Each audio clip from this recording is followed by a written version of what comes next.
Keyboard हे असं device आहे ज्याच्या कीज दाबून आपल्याला कम्प्युटरशी बोलता येतं. कीबोर्डवरील प्रत्येक की म्हणजे अक्षर, नंबर्स किंवा चिन्ह असतात आणि जेव्हा आपण ते दाबतो कम्प्युटरला एक मेसेज पाठवला जातो. हा अशा प्रकारचा बटनांचा संच आहे जी आपल्याला ईमेल्स टाईप करायला, इंटरनेटवर सर्च करायला किंवा गेम्स खेळायला मदत करतात. कीबोर्ड्स वेगवेगळ्या प्रकारच्या साईज आणि शेप्स मध्ये येतात, पण ते एकाच प्रकारे काम करतात. केवळ आपल्या बोटांचा दाब देऊन कम्प्युटरला काय करायचे आहे ते सांगण्यास आपल्याला याची मदत होते. आता या एक्सप्लेनेशनवर आधारित आपल्याला हे शोधायचंय की हे स्टेटमेंट बरोबर आहे की चूक. स्टेटमेंट आहे, कीबोर्ड हे बॅकग्राऊंड सॉफ्टवेअर आहे जे कम्प्युटरला स्वतःचं इंटरनल रिसोर्सेस मॅनेज करण्यास मदत करते.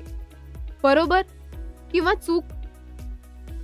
कीबोर्ड हे सॉफ्टवेअर नाही, हे एक फिजिकल इनपुट डिव्हाइस आहे.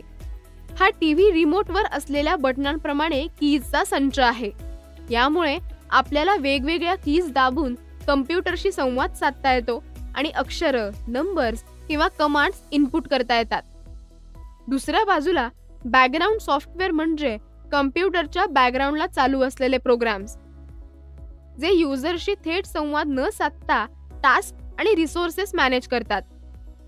यामध्ये ऑपरेटिंग सिस्टीम प्रोसेस व युटिलिटी प्रोग्राम्सचाही समावेश करता येऊ शकतो.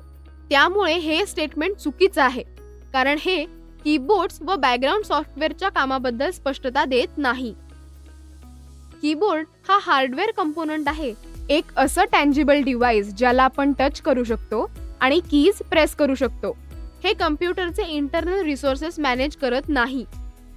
याऐवजी ते युजर्सच्या ऍक्शन प्रमाणे इनपुट पुरवते.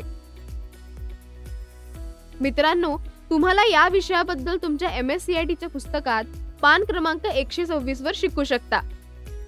हे सेक्शन्स एक्सप्लोर केल्याने तुम्हाला अतिरिक्त ज्ञान आणि संदर्भ मिळतात आणि हा विषय तुम्हाला अधिक चांगला समजून घेता येऊ शकतो.